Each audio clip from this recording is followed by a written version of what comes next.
The ulama say it's better to stick to one madhab. The reason for this is because sometimes rulings in one madhab contradict a ruling in another madhab. Why? Because one madhab will take one hadith and another madhab will take another hadith. And what can happen is a person, they will start to cherry pick rulings depending upon the madhab. And then rather than following the madhab to gain closeness to Allah subhanahu wa ta'ala, a person will start following their desires for ease. For example, in the Hanafi madhab, if you bleed from any part of your body, your wudu breaks. But in the Shafi'i madhab, blood doesn't break your wudu. Now, if a person is Hanafi, he will say, well, I've got to do wudu because my wudu is broken, I've bled. They'll wash the blood off and they'll do wudu. But if a person is Shafi'i, they'll just wash off the blood and they can pray the salah.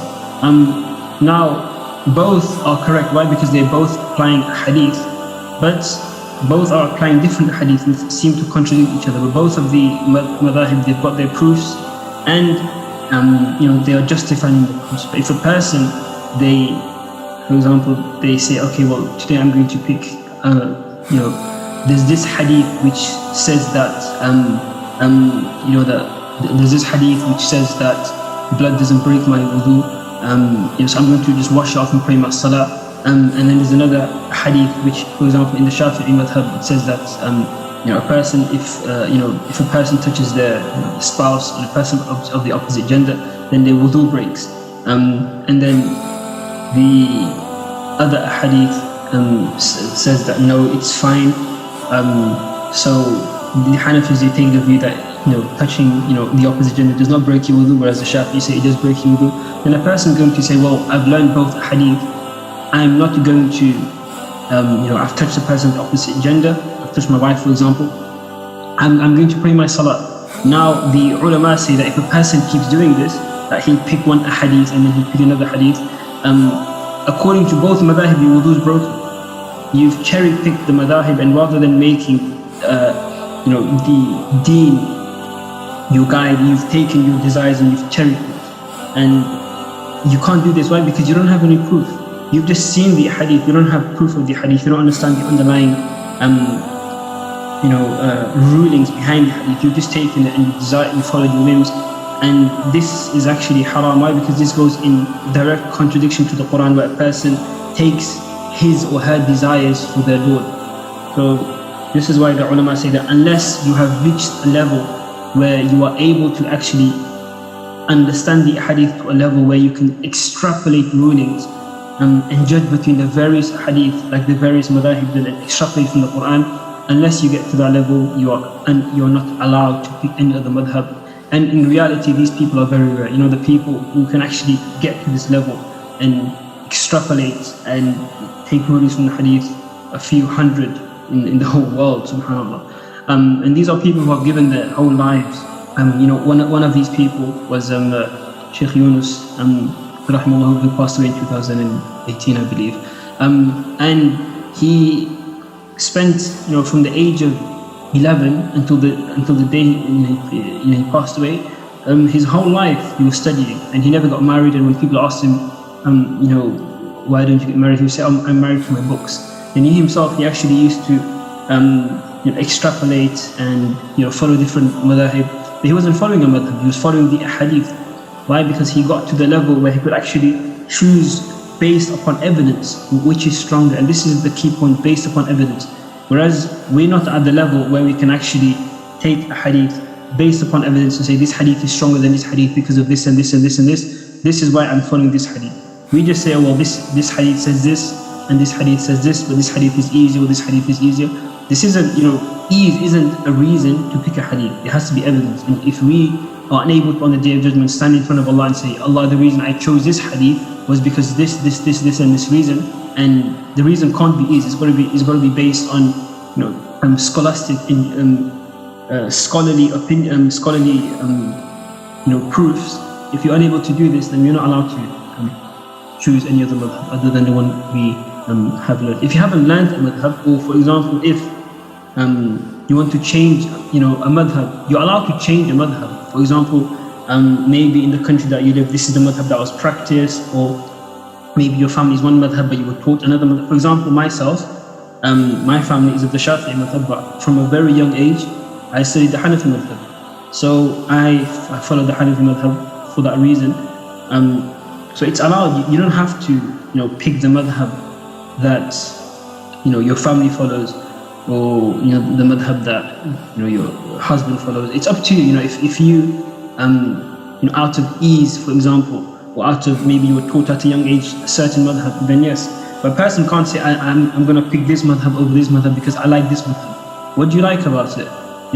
Picking a madhab isn't about like. It's about all of the four madhab are accepted by Allah. All of the four madhab have their proofs, and all of them are accepted by all the scholars in Islam who are Ahlus Sunnah wal Jama'ah, and all of them are correct. And if a person follows any one of them, they will gain closest to Allah and inshallah get to Jannah. So to pick one over the other based on likes and dislikes, this isn't allowed. Out of ease, for example, in the sense that you have to practice Sunnah if you don't know. So this is the thing.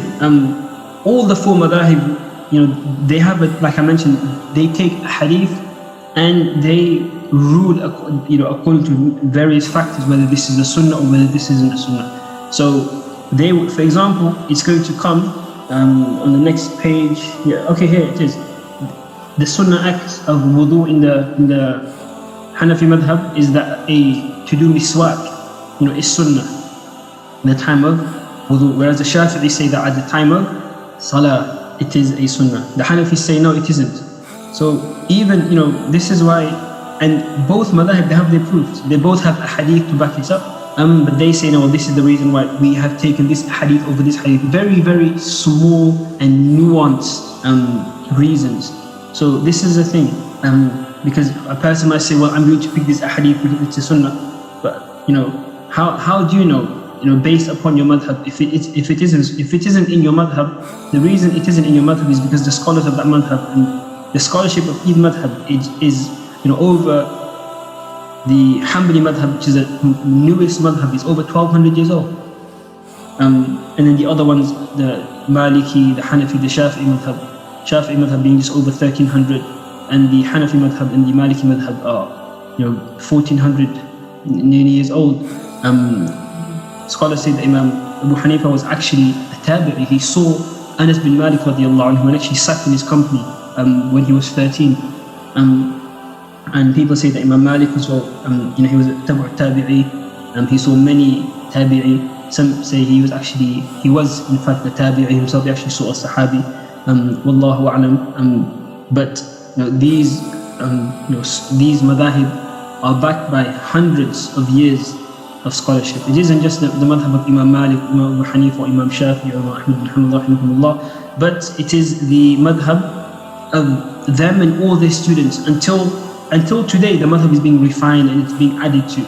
And each madhab, they have their own principles. The reason why there's a difference in categorizing hadith and the categorization of different principles is because they have their own usul, they have their own principles, how they look at the Quran and hadith, and these principles, they differ, hence them coming to different rulings pertaining to the same hadith. So this is very nuanced, and unless a person wants to spend their whole lives looking into this, it's better and to follow madhab. Why? Because, and truly, this is a gift from Allah. Imagine if all of us would have had to learn the Quran, had to learn the hadith, had to memorize different chains of narration, every single person had to spend their whole lives making a madhab and finding out every single ruling themselves. It'd be impossible. Our lives would be finished and we wouldn't even have finished all the rulings in salah. So because of this, truly out of the mercy, Allah's mercy, Allah created these people and they spend their entire lives and all their wealth and everything they could creating these principles and these rules, so that people who came after them then added to this until today we have a fully codified madhab. Any single issue, you look to the madhab, you look at the principles, and unless if the issue hasn't already been written about, then the scholars of that madhab, they can actually use the usul, the principles laid out, and actually extrapolate based upon the Quran and the hadith, and looking at the similarities between this issue and what is mentioned in the Quran and hadith, to come to a correct opinion. Is this permissible? Is this impermissible?